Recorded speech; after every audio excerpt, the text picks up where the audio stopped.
All right, everyone, thank you so much for joining today's webinar, Creative Solutions in Snohomish County, HIV/AIDS Strategies for Women and Girls. We are very excited to share some creative solutions that might be adopted or modified to fit your community or otherwise inspire you to work in your community to empower women and girls to make healthy decisions to reduce their risk of exposure to HIV and AIDS.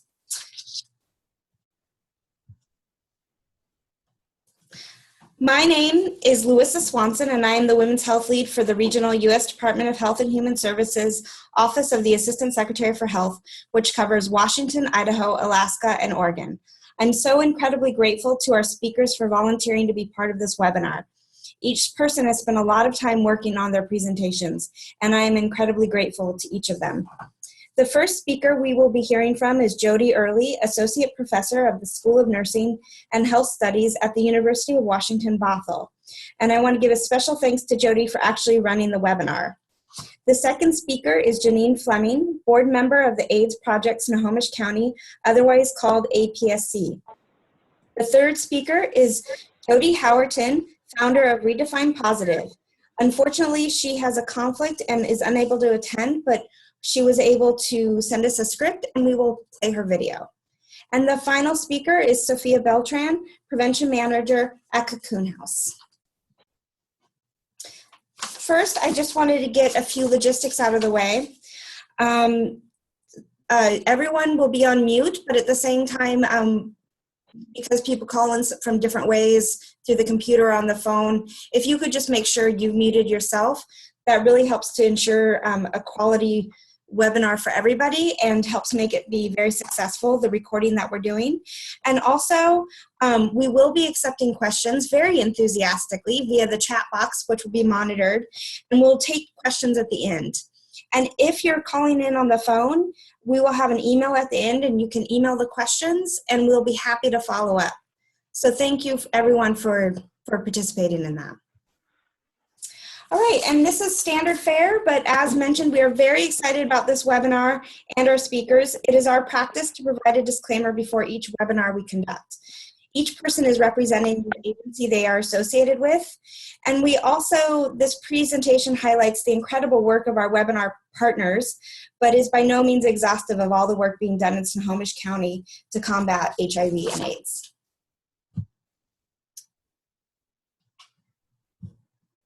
All right, and just to review the two objectives of the webinar, first we wanted to highlight some of the Snohomish County resources that have been employed to combat HIV and AIDS, led by women, and that highlights women and that empowers women and girls.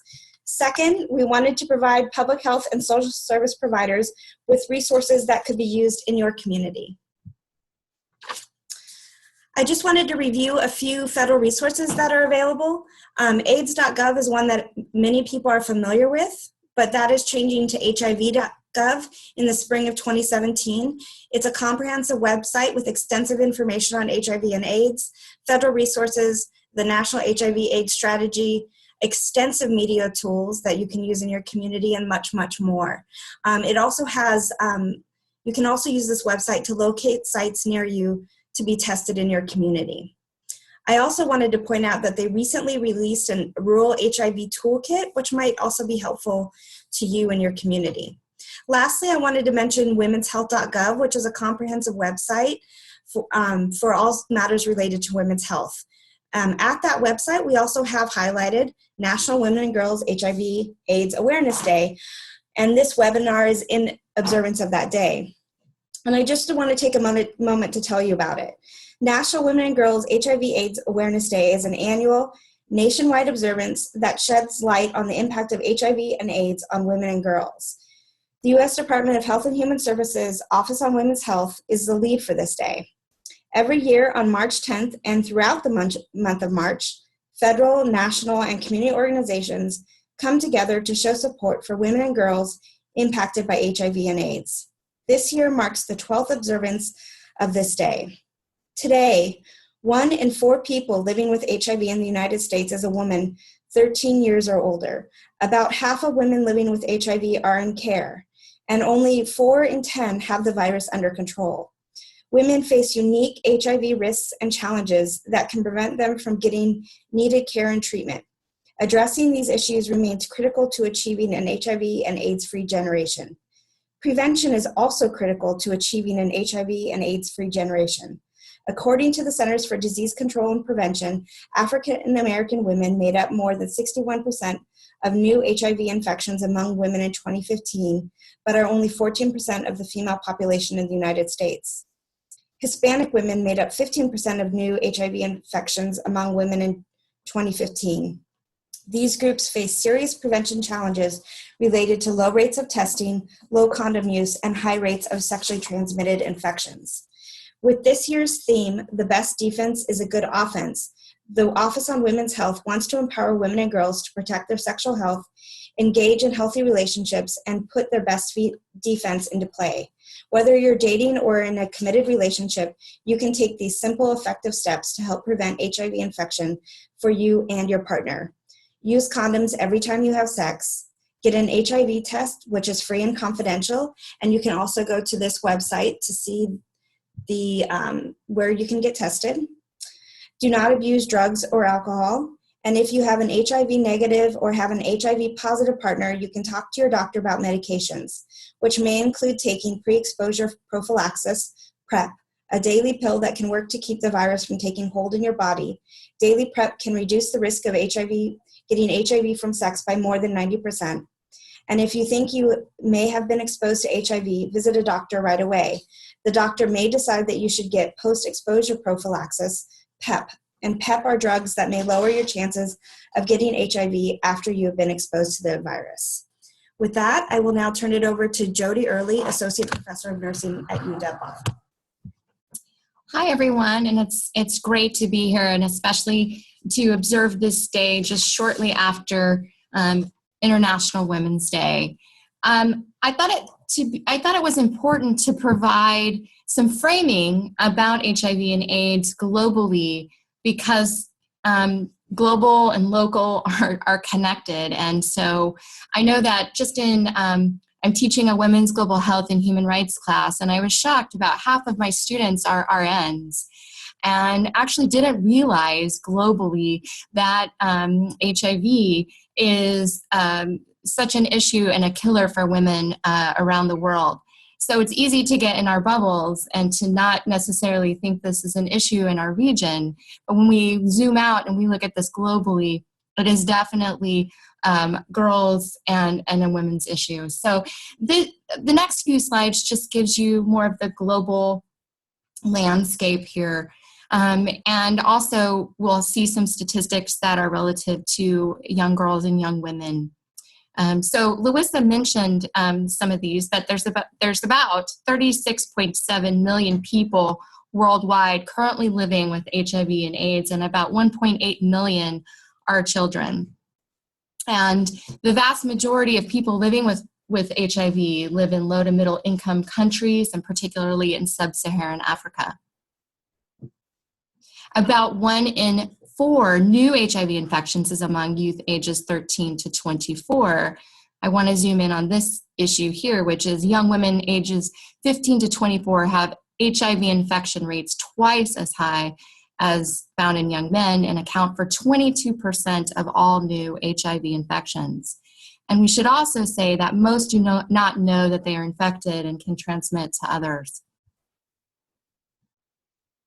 So let's look at the United States. About 1 in 4 people living with HIV in the US is a woman. And to the right here is some statistics related to new HIV diagnosis among women and teen girls, and gives you a breakout here among ethnic populations, ethnic minority populations. We see that new HIV infections, about 61% are among African American women. And 15% among Hispanic and Latina, and 4% of other ethnic minority groups, and 19% from white Caucasian. I realize that some of you are phoning in and joining us from other regions besides Washington, and so the next 2 slides will give you rates of HIV diagnoses per 100,000 of the population, to sort of give you this landscape of the United States and rates, and where HIV, as you can see in the South especially, is so pressing. So if you can find your state on here and see your rates, these are, let me point out, this is among adolescents ages 13 to 19 years old living with HIV and diagnosed with HIV. And the next slide here shows young adults, 20 to 24 years old, also again in the South. You can see Nevada here also has very high rates. And the other thing that I'd want to add to this is that we see, even though, and I believe this is on the next slide, we see HIV infections being reduced over the last few years. What we know regionally in the Pacific Northwest is that opioid addiction and addiction is on the rise. And so it will be interesting to follow these statistics over time to see, based on these risk behaviors, what that does to rates within regions that seem to be lower than others. So, and every minute a young woman is newly infected with HIV, and there are a lot of variables that contribute to that, such as lower socioeconomic status, education, environment, and on the next slide here, again, gender equity is at the root of all of this. So some of these factors that we haven't mentioned: violence against women, some cultural factors, stigma, forced first sexual experiences, child marriage, all of these go into why young women especially, we see a rise in HIV infections, especially at younger ages. Okay, and again, these next couple of slides just break down what I talked about. So lack of knowledge, only about 24% of young women responded correctly on questions related to HIV prevention and HIV transmission. And I'm especially concerned with that as an educator, especially when we look at state requirements or non-requirements for HIV education. So some states it's required, in others it's optional. But we know overall that young women lack knowledge in this area. Also, adolescent mothers, biologically just being more susceptible. For forced and early marriage, as I mentioned. Violence, vulnerability of key populations, and my colleague Sofia Beltran will talk more about that, and just having a lack of information and resources. So that gives you, I think that frames up from a global and to local perspective. And now we'll transition to, you'll get to hear from Janine, who's going to share her story with you. Good morning, everyone. I'm Janine Fleming, and I'm a board member with AIDS Project Snohomish County. APSC, we formed in 1993 and established as a nonprofit with 501c3 status in 1998. We've persevered through the years, providing grants in our community, just as for our counties, for example, for our county's needle exchange program, prevention and support for LGBTQ youth, and housing and dental care for persons living with HIV. We are an all-volunteer board. One of our newer programs is the Speakers Guild, which is a group of HIV-positive individuals willing to share their story to educate, increase awareness, decrease stigma, and put a face to HIV/AIDS. In addition to being an APS board member, I am one of those individuals willing and available to share my story. Okay, so we're here because it's National Women and Girls HIV/AIDS Awareness Day, a day set aside for the last 12 years to shine light on the impact that HIV/AIDS has had on women and girls here in our country, hence the word national. However, for me, it's difficult to separate national from global, both due to personal ideology and due to what I view to be inseparableness. Try one may to isolate this country, but the reality is that on all fronts, whether business, whether ancestral roots, whether biological spheres, and for our topic, public health, there can be no isolation. My story exemplifies that. My parents immigrated from Peru after their marriage. When I was 10 years old, I was excited for my mom, siblings, and I to travel to Peru and finally visit all my family. I was thrilled to see and hug and be part of a family, cousins, aunts, and uncles. That summer of 1976 was life-changing in another way, too.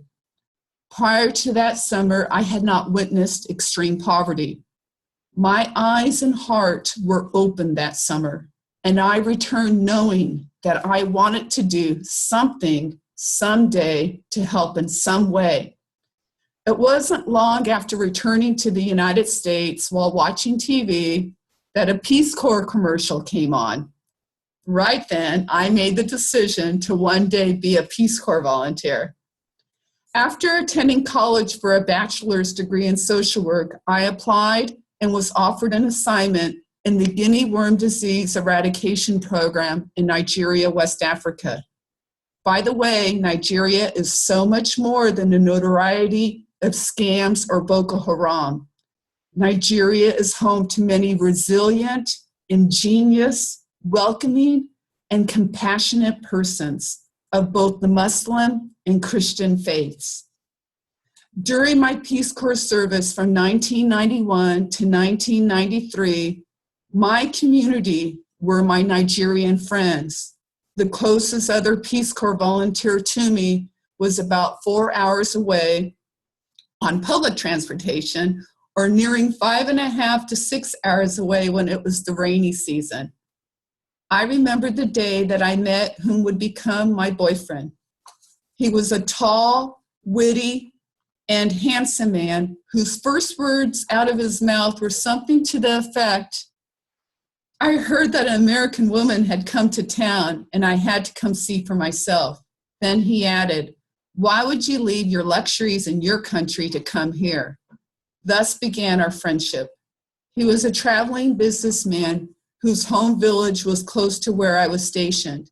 He was knowledgeable about happenings and even pop culture in my United States of America because he liked to watch CNN when back in Jos, a city he frequented in his travels. As our emotional intimacy grew, my guard for the protection of self in terms of condom use dissipated. Prior to March 1993, when I chose to engage in sexual activity with my boyfriend, it was at that time that I made a choice not to use a condom. I thought I did the right steps. We had engaged in friendship first, gained a level of emotional intimacy that felt good to me. I had used condoms for sexual activity and even gone to a Nigerian clinic together to be tested for HIV. I thought he was negative. The Peace Corps application process back in summer of 1991 included HIV testing, and I was negative. Midway in my service in December 1992, per Peace Corps protocol, I was tested again and again was negative. It was during my post-service exit medical examination in December 1993 that I initially tested positive for the HIV virus. Honest reflections on how I contracted the HIV virus. Because there was an understanding of trust, I did not insist on seeing the test results firsthand. That would have been an affront to the intimacy that we developed. Even now, I don't want this to be misinterpreted that I blame him in any way, nor that I feel that he lied to me.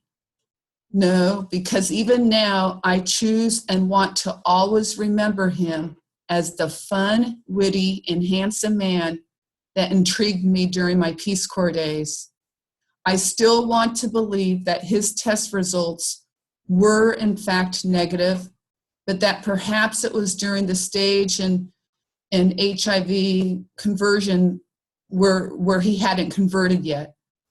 Whatever it was, I made a choice, and that is my focus.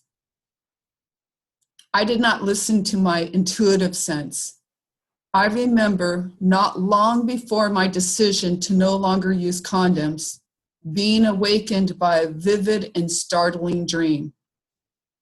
So this may be a little too far out for some of you listeners, and I ask you, please don't tune me out. Rather, the takeaway message is each of us has a knowing. Each of us has that deep knowing that heeds warning at times or begs attention to something at times. And in my life, when I reflect on contracting HIV, the fact that I did not pay attention to such a vivid and startling dream was a denial on my part. And yet again, I made that choice, and that is my focus. Do you hear a theme? We each have choices. Our choices come with consequences. Yet just as in my life, wherein my choices resulted in the HIV virus flowing through my bloodstream and other fluids in my body, I also had a choice on how I would go on to live with HIV/AIDS. Sure, I felt devastated when it was confirmed that I was HIV positive. Mind you, on that date in December 1993, when I initially was told that I tested positive for the HIV virus, I absolutely thought it was a mistake. I promptly asked to be retested because I could not possibly have HIV. In fact, I don't recall that exact date in December 1993 because it could not possibly be correct. Yet I do remember the date that I returned to the clinic and my HIV positive status was confirmed. January 21st, 1994.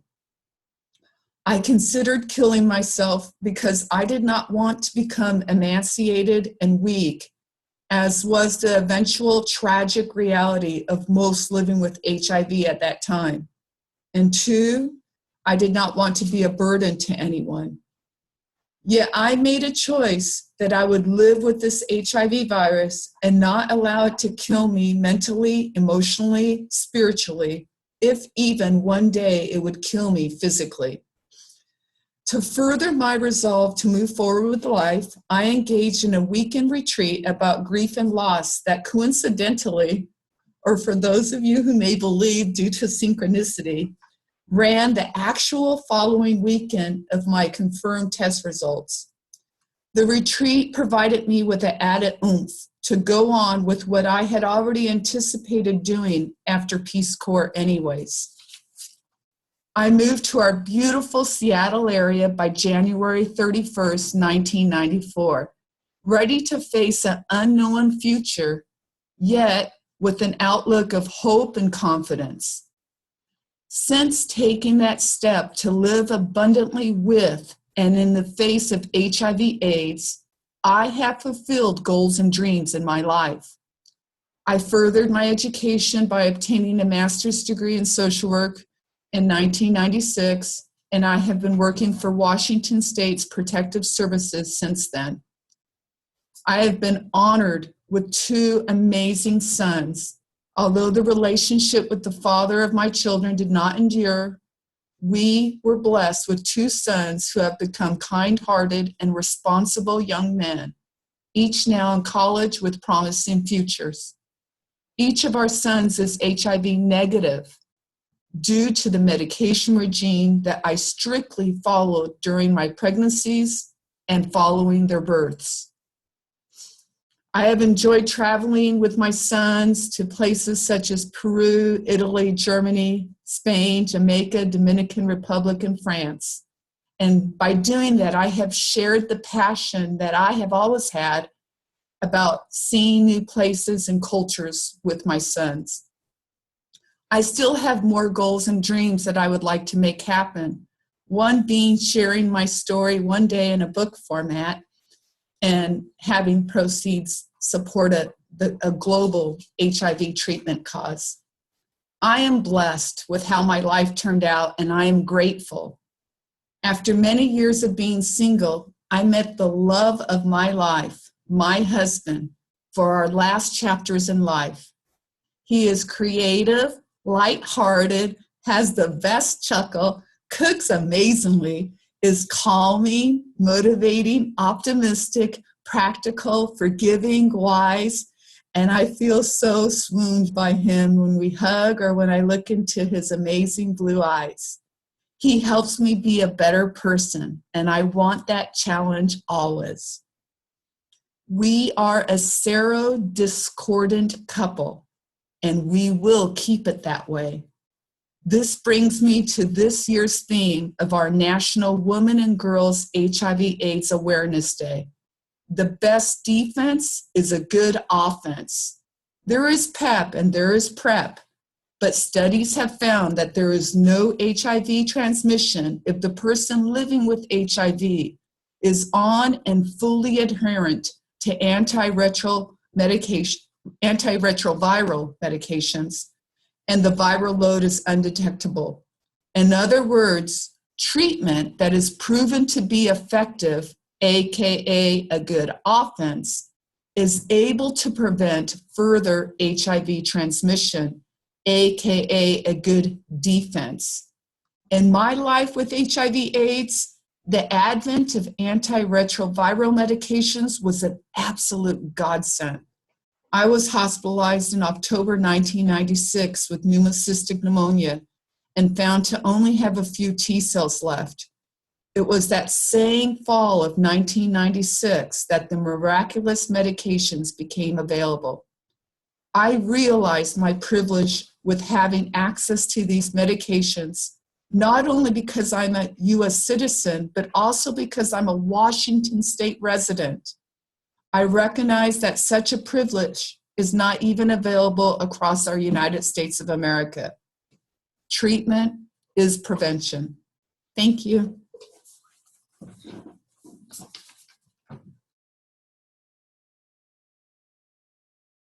And okay, and Jody. Yeah, I just wanted to thank Janine so much for her story and for sharing that. It's such a powerful message. And I want to thank you personally for your bravery and for your courage and just the generosity and all the work that you're doing to help young women here. So thank you so much for sharing that. Thank you. Thank you, Janine. I echo that. Thank you. Thank you. Next, I wanted to share, Jody Howerton had an unavoidable conflict. So she gave me a script that I can read, and then we're going to watch part of the video. So the video you'll see was produced by Jody Howerton, the mother of a school-aged adopted son who is living with HIV. She previewed the antiquated HIV education materials at her son's local public elementary school and decided to lead an effort to create new, relevant educational materials for public schools. She founded Redefine Positive to accomplish this, and so far has produced 2 short films about HIV for use in 5th grade and middle school classrooms. All materials are free to any school who would like to use them. Redefine Positive seeks to convey accurate medical and scientific information in age-appropriate ways while combating the disheartening stigma that still surrounds the disease. This video you're about to watch tells the story of Marissa, a young girl whose mother is HIV positive. Okay, everybody, just give us 1 second for us to transition to the video. So I'm going to stop sharing for just a minute.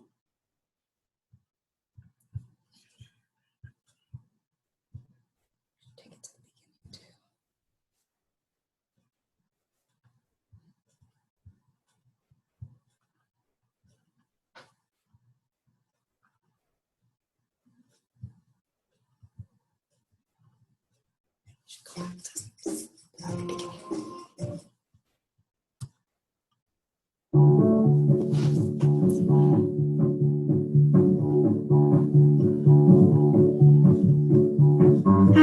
my name is Marissa. Sometimes my grandpa lets me drive the tractor by myself.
It's right there on my desktop.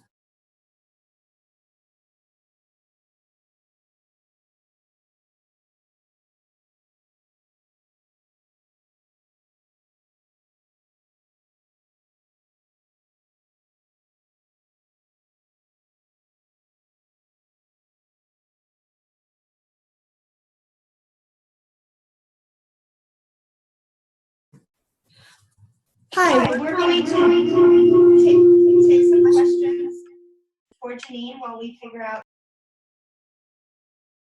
Please ask any questions you might have.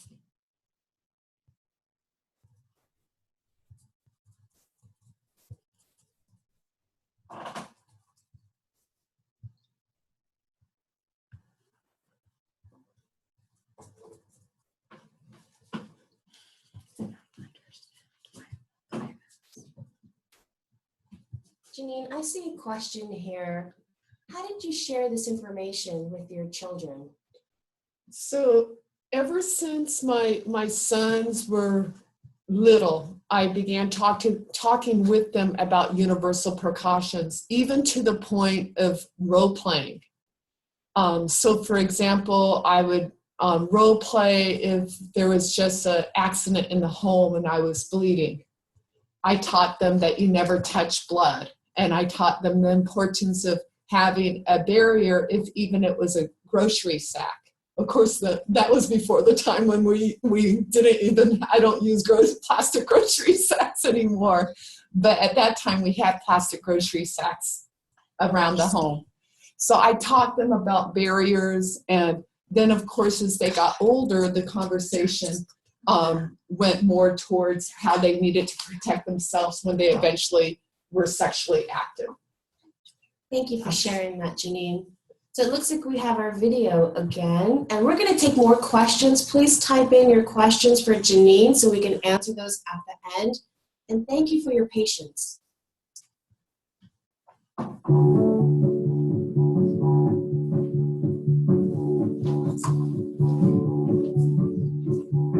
Hi, my name is Marissa. Sometimes my grandpa lets me drive the tractor by myself. I love to play with my friends, ride bikes, and do projects in my grandpa's shop.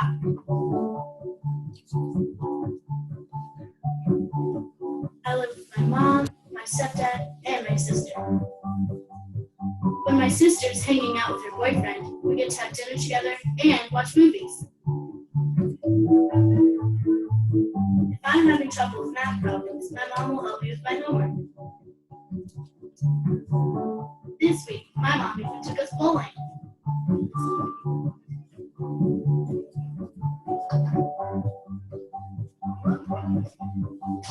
My mom won, but I think my style was better. Love you, Mom. Love you too.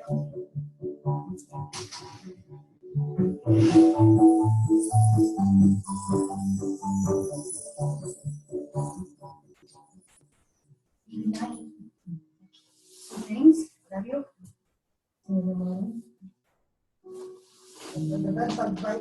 Something people probably wouldn't guess about our family, though, is that my mom has HIV. When she told me, I didn't know how to feel. Well, I guess I was scared.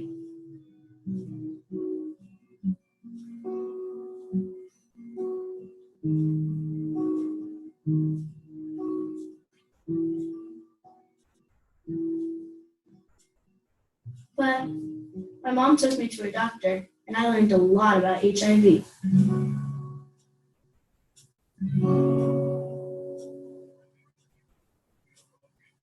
I heard you with some extremely quick neutralizing antibodies. I've been taking care of people with HIV for a really long time. And when I first started, like when I met your mom a long time ago, we were really worried about HIV because we didn't know the best way to treat it. We didn't have all the medicines that we have now. But now we have all these medicines that we can use for people that have HIV. It can keep them healthy. With HIV, you can get it from other people, but not from all the usual stuff you do. You know from living with your mom that your mom's loving and healthy, and she is fun to be around, and she's fun to sit in the lap and give her hugs and kisses. And you know, those things are completely safe. So, you know, some people are afraid of things they don't understand, and HIV is one of those things that a lot of people are afraid of, largely because they don't understand it. But there's no need to be afraid of anyone that has HIV. I know because I love my mom. I know, because they're just regular people, and they have an infection that can be treated and taken care of, and they're not likely to pass it on to anyone else just by being their friends and being their child and doing all the kind of things that people do.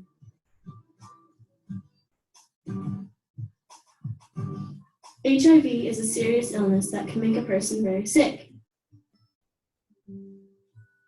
But luckily, there are medications that can help someone who has HIV live a long and healthy life. Unfortunately, there is no cure. A person with HIV will need to take medication their entire life. HIV stands for the human immunodeficiency virus. If someone with HIV doesn't take their medicine, HIV can cause AIDS, which stands for Acquired Immune Deficiency Syndrome. All of us have an immune system that protects us from germs and sicknesses. Inside our bodies, we have white blood cells that attack germs so we can feel healthy. When a person has AIDS, it means that HIV has made their immune system very weak. Unfortunately, this makes it very hard for them to fight off germs and illness. The good news is HIV is really hard to contract, but it's good to know how to stay safe as we get older. People usually get HIV by having sex or from sharing needles or drugs with someone who already has HIV. However, kids our age don't usually get HIV because they aren't doing those things. Sometimes, if a pregnant woman has HIV, the baby can be born with it too. But there are medicines that can help keep the baby safe. When we get older, we can make decisions that will protect us from HIV. We can say no to drugs and to having sex to keep ourselves healthy. You can't spread HIV from shaking someone's hand, hugging, kissing, sharing a bathroom, or from someone's saliva. You don't have to be afraid of anyone with HIV. You can hug them or play with them just like you would anyone else.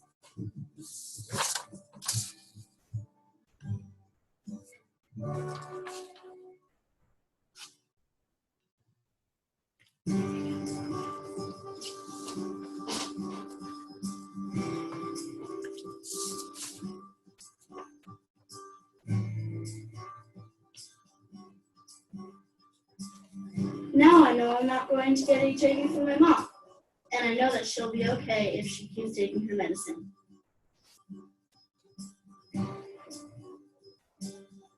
I'm not afraid anymore.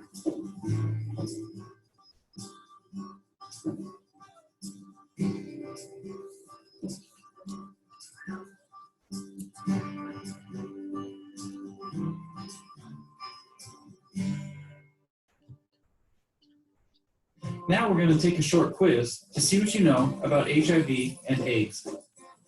True or false? HIV is pretty hard to get.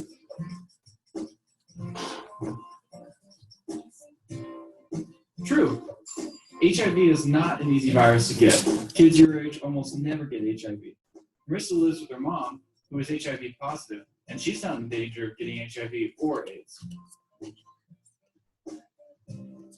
Which way can you not get HIV? A, from hugging or kissing someone who has HIV.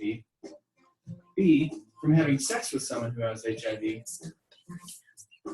C, from being born to a mother who has HIV. Or D, from sharing needles for illegal drugs.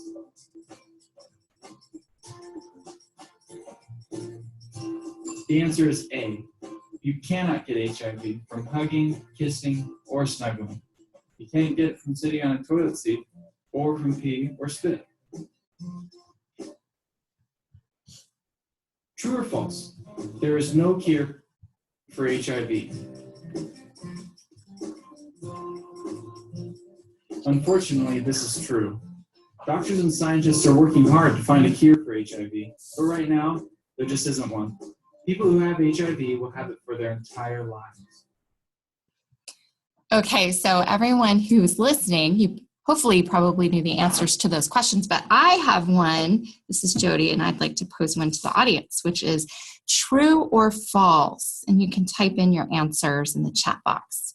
True or false? HIV is now globally the #1 killer of young women of reproductive age. True or false?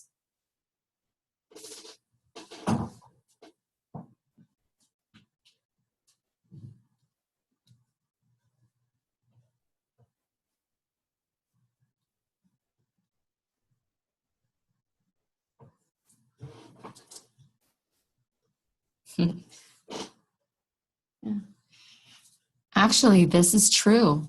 And if you think about the fact that motor vehicle and road injuries used to be the #1 killer, this is actually quite alarming. So that is true. And I think that on that note, we can, Louisa is going to close with Jody Howerton's final message, and then we're going to transition to Sophia talking about local strategies here. All right, in this video, we met Marissa, and through the course of the film, she learns that her mother is living with HIV. Like many who are newly diagnosed with HIV or have a positive family member, Marissa is initially very scared. Through the course of the film, she is educated by a doctor, can be seen hugging and kissing her mother, and can be seen just living the normal life of a little kid. Of course, through Marissa's eyes, we also get to know Relina, her mother. What I most want to convey today is that education is paramount, not only in our efforts to prevent new infections, but in the eradication of stigma. No person living with HIV should have to hide in the shadows or hang their heads in shame. As the mother of a 12-year-old boy who is living with HIV, I desperately believe in the power of living in the light. We also know that stigma often creates fear, a fear of getting tested. Avoidance of testing and treatments thwarts our efforts to get zero new infections.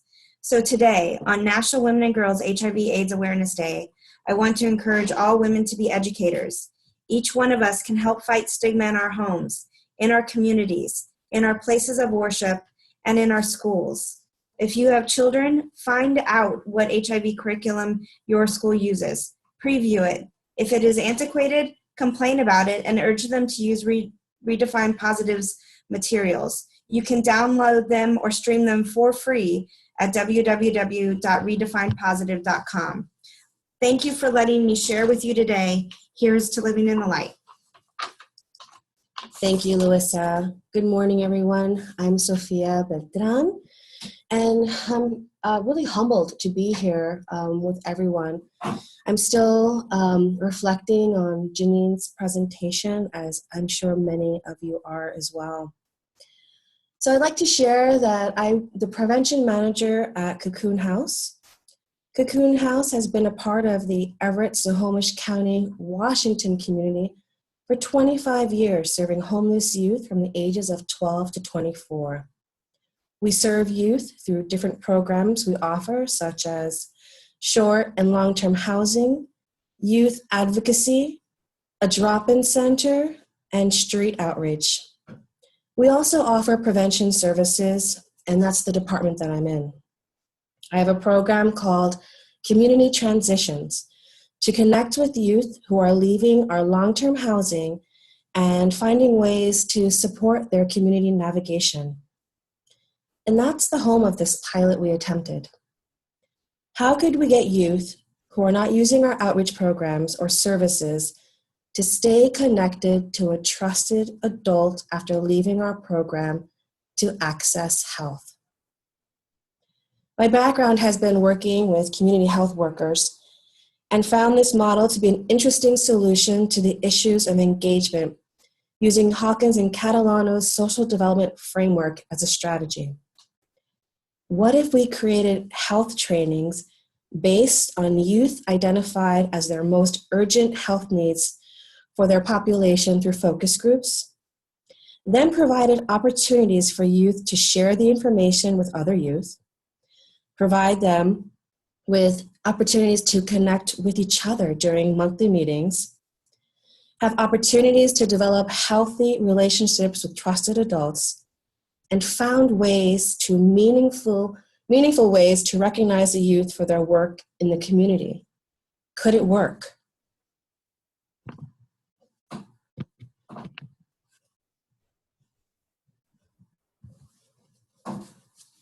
So we posed some questions. We started with research, and I was part of a great team with Dr. Jody Early, who you heard at the beginning of this presentation, Annabelle Kornblum, and Aaron Clark. We all took a participatory portion of the research, and they came to a lot of interesting conclusions. As they were reading the literature, it turns out there wasn't an existing model working with homeless youth, and we created our own. We looked at the community we were serving, and what we saw looking immediately in Snohomish County in 2015 was and is the struggle of our community's high opioid use rate and the prevalence of needles in our community. Sadly, it is cheap and accessible.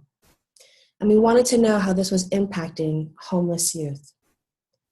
So these research questions started with, what were the social ecological factors impacting the health of homeless youth in Snohomish County? How can community-based participatory principles and a youth community health worker model be applied to addressing health promotion and disease prevention among homeless and/or transient youth?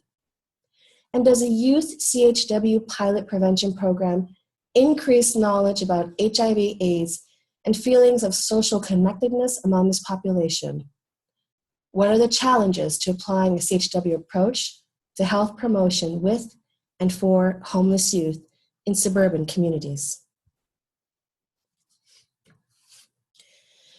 With the high use of needles in our community, it became clear that youth were exposing themselves to hepatitis C and potential HIV infections.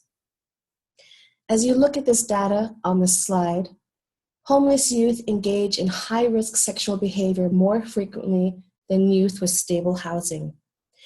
They have high risk, includes having sex without a condom, having sex with multiple partners, and not getting tested. Youth have very low rates of testing. While recommended by the Pediatric Association to have youth tested for HIV, it does not happen unless a youth pursues the testing. It is estimated that in 2010, about 50% of youth aged 13 to 24 with HIV in the United States were unaware of their infection, compared to 12.8% in 2013, where a survey showed that only 13% of high school youth had been tested.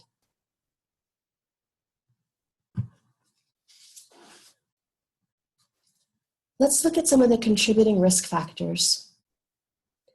Substance abuse. Homeless youth are also more likely to experiment with drugs and alcohol than youth with stable housing. The prevalence of homeless youth substance abuse can be 2 to 4 times more likely depending on population for all substances. Access to health care, and one of the main reasons we started this pilot. Services are scarce for this population. Even when resources are available, homeless youth report not using resources due to issues such as lack of trust or feelings that the services did not meet their needs. Many youth shared with me how, being transient, they carry their belongings with them and were asked to leave clinics instead of leaving their backpacks in the waiting room. In addition to substance abuse, just want to add on to that substance abuse users have been linked to higher HIV infection because, again, of casual and chronic substance abusers, and are more likely to engage in high-risk behaviors because of being under the influence. So it's not the use, it's being under the influence and not being able to make decisions.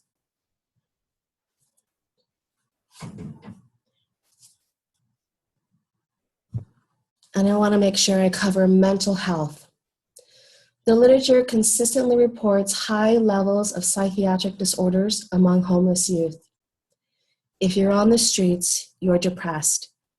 And we know that if you're depressed, you may have barriers to your self-care.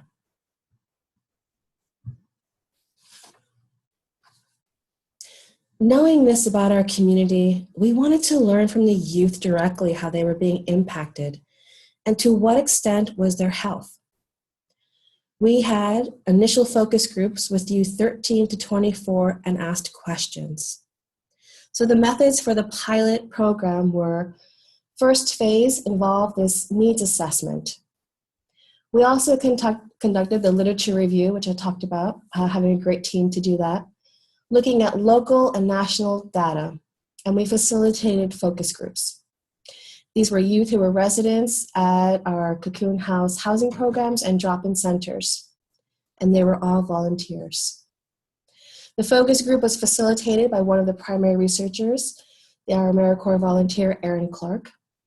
And using the social ecological model as a framework, youth provided their insights on what barriers or resources impacted their health, as well as what health issues they felt were of most concern to homeless and or transient youth.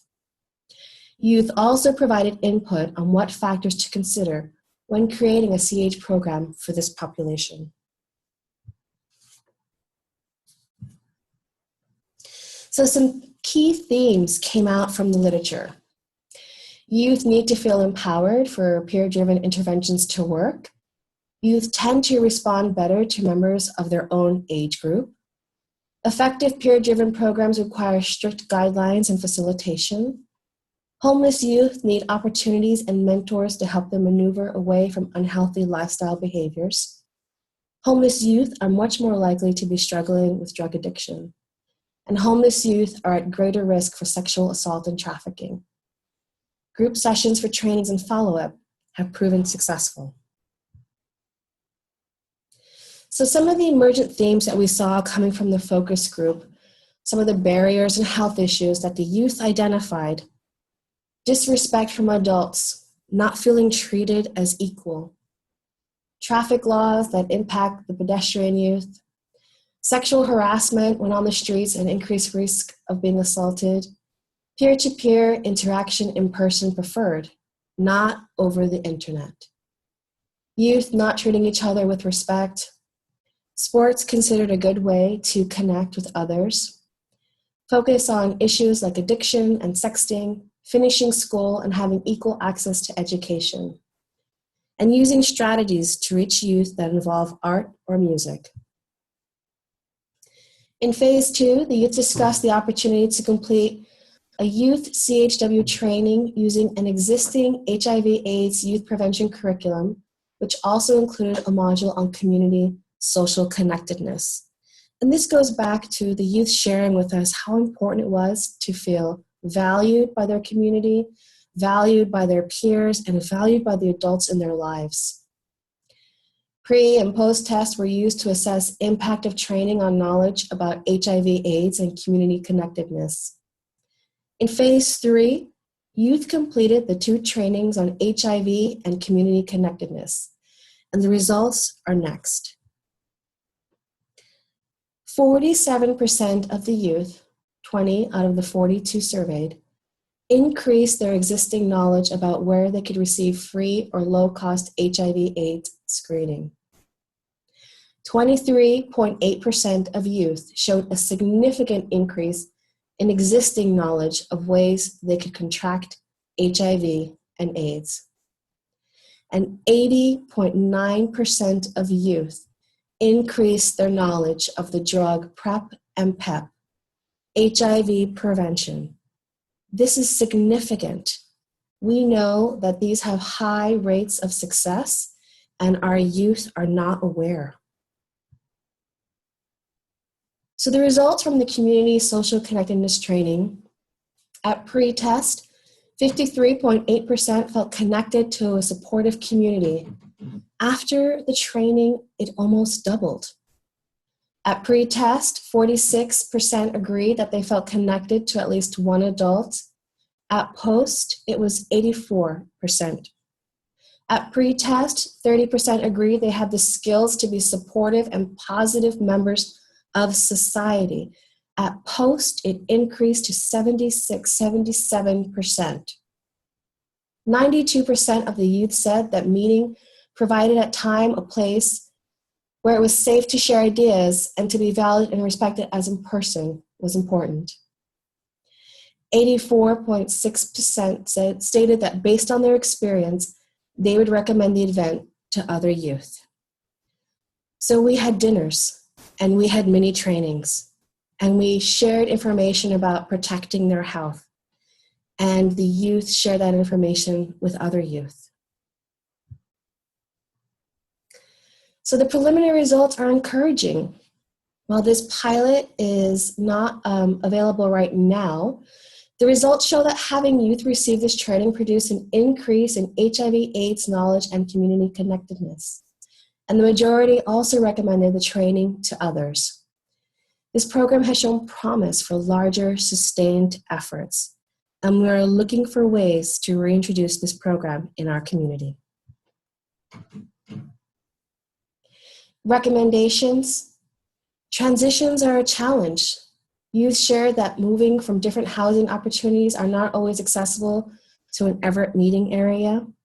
And as we looked at ways to continue the CHW model of training, we really wanted to have an impact that was sustainable for the youth. So knowing that transportation is a barrier to health information is important for us to know. There is a cost issue when youth are not able to attend meetings because of lack of funds. So we know that looking for ways to stipend the youth for their time is a way to let them know that their opportunity and that their presence and that their commitment is valued. We need to find ways to pay youth. And timing is a barrier with youth working and not being able to attend a meeting during the week. So finding times that are in the evening or the weekend. Maintaining contact is a challenge through traditional methods of emails and phone calls. I am now a Facebook user. Youth were nervous about presenting and having a foundation of learning in place before CHW. Youth would like more support training of the soft skills. So we know that we can't share the information and have them stand in front of an audience. We need to coach, we need to mentor, we need to rally for their success. And all youth will not be able to be CHWs due to their circumstances, and we made that okay. Future programs should find consistent meeting places. Community is very important for youth, and establishing those connections to community members is a good part of this program. And the staffing, as consistent as it can be, that's how youth are able to stay connected to a trusted adult. Great. Thank you, everyone. I mean, this has been outstanding. Our speakers, as you've heard, have been open, vulnerable, shared their knowledge, and it's just been really inspiring to me. So I really wanted to thank you all for being so amazing. As you know, everyone is on mute, but we have some questions that have been submitted via chat, or we would like to get more questions via chat. So please submit your questions, and now is the time that we can take them and answer them, and we would love to give you more information. So we'll just be waiting here for a minute for you all to start submitting your questions.